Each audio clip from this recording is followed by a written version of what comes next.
Welcome to the Crimson Engine. My name is Rubidium. Today we are looking at the cinematography of Robert Richardson and how you can get a similar result using your own lights in your own films.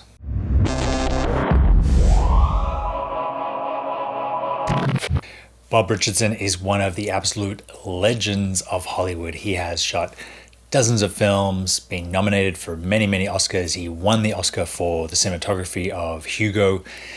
He's probably most remembered now for his collaborations with Quentin Tarantino, having shot Kill Bill, Hateful Eight, and most recently, Once Upon a Time in Hollywood.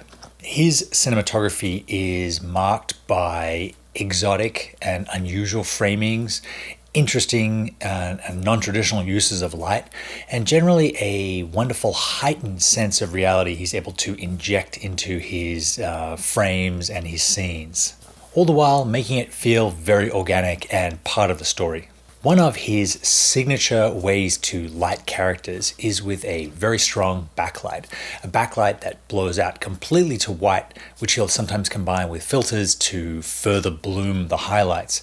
It's typically 4 or 5 stops over the key. That means if he rates, say, he's shooting on film, which he often does, he has a T500 stock in the camera and his lens is set to T2.8. That's what the light will be reading from the front of his character's face. If you were to meter the backlight, it would be T8 or T11. While a lot of cinematographers use brightness to separate their subject from the background, here I am, 4 stops brighter than the background.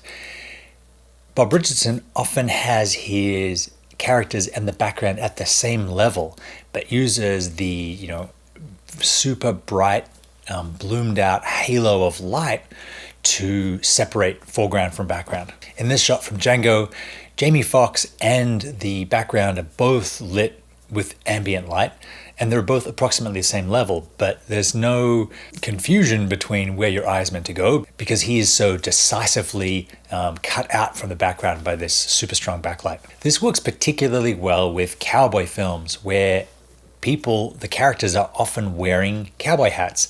If you would use a top-down light like I have here and you put a cowboy hat on the person, suddenly my eyes are really dark, especially if I turn the fill light off. If I put a cowboy hat on, now you can't see my eyes. With Robert Richardson's method of using the return bounce from his hot backlight, it is really great at getting underneath the brims of hats, like in Hateful Eight and in Django Unchained.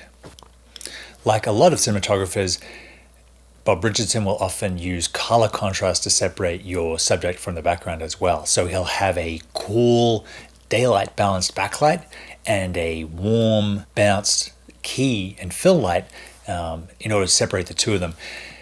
So rather than using a prop like a table or a keyboard to bounce the backlight back into the subject's face, which is often a method he uses, he'll use a second light from above, not pointed at the character, but pointed at that same type of bounce, like the floor or a table or the bar of a hotel, and have that second light, which is tungsten, bounce back into the subject's face. So you get the same quality of bounced fill key light and the hot blown out backlight, but the color temperatures are very different and they further act to separate subject from background.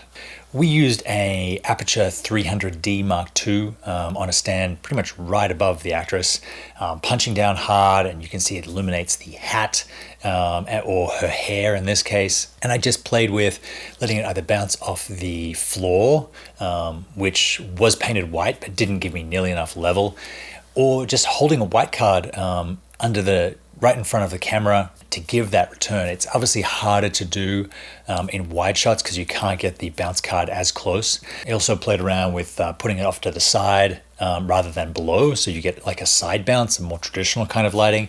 I just used a piece of polyboard that was about 1.5 feet by 2 feet. If this was you had a 4x4 bounce, obviously it's going to be a lot larger and give you a lot smoother, softer shadows and a lot less contrast. The 300D was at about 50%.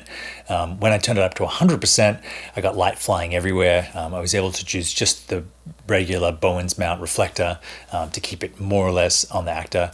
I did have quite a few issues with lens flare going into the lens. I used some duct tape on the top of the reflector. I was also punching the thing down more would have worked better, but it is a delicate balance because you want it to hit the back of the actor but not their face, and if they move too far back, suddenly they're illuminated by the backlight and their whole face blows to white. Because he's using bounce light as his key, it very seldom looks lit.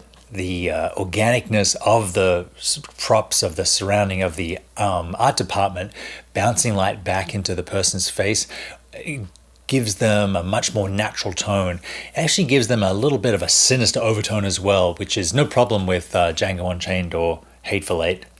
They did a lot less of this in Once Upon a Time in Hollywood and used more classical side bounces and big 8x8 ultra bounce and bleach muslin flops to give a more classical Hollywood style lighting on his subjects. If there's one thing Bob Richardson's lighting isn't, is subtle or naturalistic. He certainly isn't like Chivo, who uses natural light.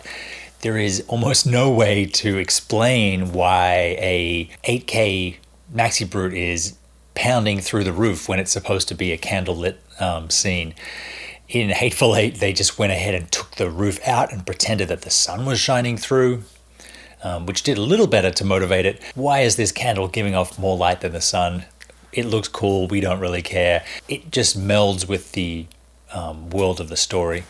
With Hugo, he did this a lot with Moonlight and had skylights in the ceiling above his subjects and had the light come through like it was moonlight. But even then, moonlight is never going to explode onto its character and illuminate the whole scene with its bounce and return. You know, in a magical world and magical stories, we accept these things. It makes them more like dreams. It's a heightened reality, and you shouldn't shy away from doing this kind of thing in your own film if you're consistent with it. If it's just one scene, it's really going to draw attention to itself, but in the style of the film, we as the audience expect a magical world, and you can get away with a lot.